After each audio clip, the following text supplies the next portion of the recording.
Азыркы тапта ар бир инсандын колунда уюлдук телефон. Жашообузда, кылган жумуштарыбызда смартфондор менен тыгыз байланышкан. Бирок биз адаттан тыш көп колдонуу менен өзүбүзгө зыян алып келип жаткандыгыбызды аңдабайбыз. Маселен, ошол эле гаджеттерде көп убакыт өткөрүү көз ооруларына алып келерин окумуштуулар эбак эле аныкташкан.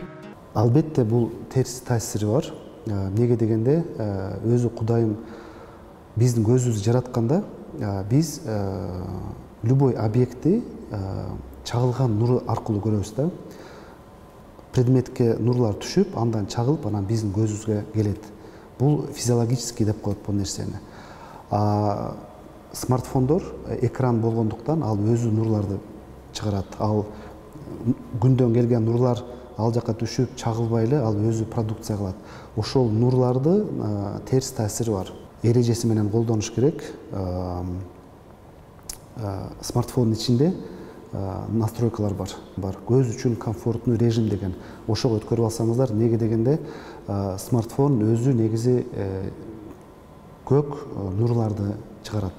Бул көздүн аркасындагы торчо бар, сетчатка деп коет.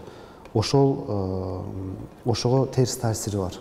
Көздүн ичиндеги сетчаткага нормалдуу физиологический кана десек, терс таасири жок нурлар бул сары светтеги, сары спектрдеги нурлар. Ошого мисалы сиз режимди комфортный режимге өткөрсөңүздөр, ошондо көк свет сары светке айланып туруп, уже көзгө анчалык зыян келтирбейт.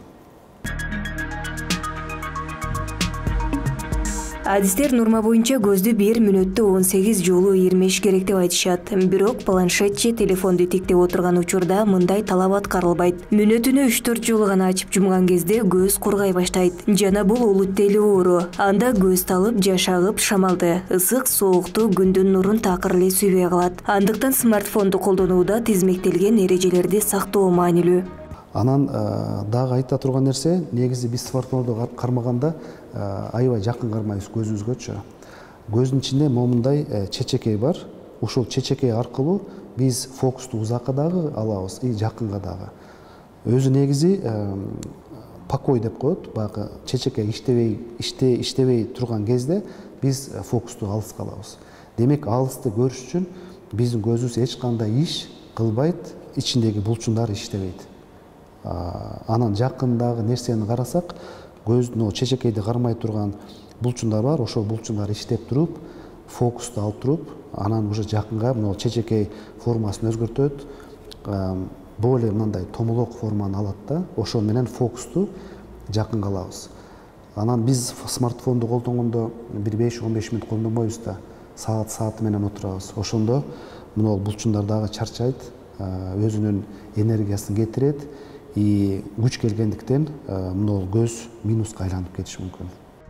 Гаджетти канчалык көп көрсө, көз ошончолук баатталайт. Ошондуктан көздү маал-малы менен эс алдырып, ачык өңдөрдү карап турууну адистер сунушташат. Ал эми учурдун көйгөйү катары өзгөчө жаш балдардын көзүнүн көрүүсү начарлаган учурлар көп кездешип жаткандыгын эскертишет. Анын да бирден бир себеби наристеге уюлдук телефонду көп карматуу.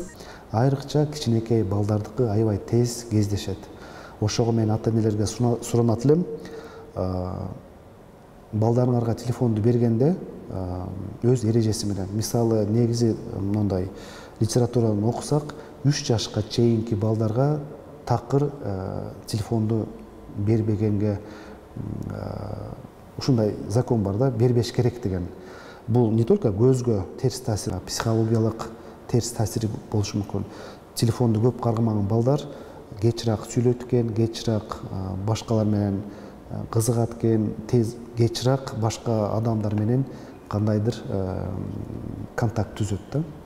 Ошого телефонду канчалык кеч берсек, ошончолук жакшы. Анан негизи бир бергенде телефонду где-то бир 15-20 мүнөт карамаш керек. Канчалык чоңойгосо, ошончолук көбөйтсө болот мөөнөтүнчү. Мисалы, өспүрүм балдар бир отурганда 1 саат отурса болот, но бирок ошол 1 саатты дагы мындай бөлүш керек да, жарым саат обедке чейин, жарым саат обедтен кийин. Кичинекей балдарга ыйлас эле телефон кармата салуу туура эмес. Анткени алардын көзүнүн булчуңдары али өнү келек болгондуктан булчуңдарга күч келип ала алыс жакынды көрбөй же көз айнек тагынып калуусу толук ыктымал. Жаш балдардын көзү кичинекей, анан кийин хрусталики дагы аябай жумшак болот. Формасын аябай тез алмаштырат. Анан жаш балдардын склера, ак пардасы булар жумшак болот. Минуска аябай тез кетип калат. Кээде ата-энелер өздөрү байкашат. Мисалы баланын көзү начар көргөндүктү байкашпай, биринчи көзү кетип калып атат, кылый болуп калды деп айтып келишет. Ошол дагы минустун кесепети көп кездешет. Биз уже көзү кылый болуп калса, бул кылыйлык ичкериге кетип калышы мүмкүн, сырт жакка кетиши мүмкүн. Ошодон эле билсек болот. Если көзү ичкериге кетип алса, демек бул плюсовой көз деп коебуз. Гиперметропия көп кездешет. Көз сырт жакка кетип калса, анда миопия дейт, минусовой көз.